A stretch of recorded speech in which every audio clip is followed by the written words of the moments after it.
fantastic. पूरा fantastic. ଆଜ୍ଞା अब नष्ट ଆଜ୍ଞା तो सिलेक्शन को माने वाला पड़ी बाबे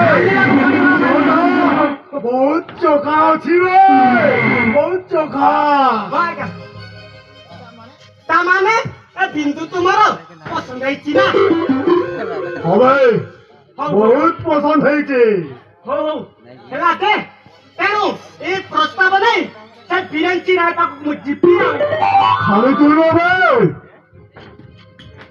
ସେଟା को ଆଜ୍ଞା ମୁଁ ବି ଯିବି ଆଜ୍ଞା ବାହାଘରଟା ଫାଇନାଲ କରି ଆସିବି କିନ୍ତୁ ସେ ଝିଅଟା ନା ମୋର ଭାରି ପସନ୍ଦ ହେଇଛି ବେ ବହୁତ ପସନ୍ଦ ହେଇଛି ଆଜ୍ଞା କିନ୍ତୁ ମେଲା ବାବୁ ଆପଣ ପରା ସେ ଦିବାକର ଝିଅ ସନ୍ଧ୍ୟାକୁ ଭଲ ପାଉଛ ଆଉ ଏ ଦି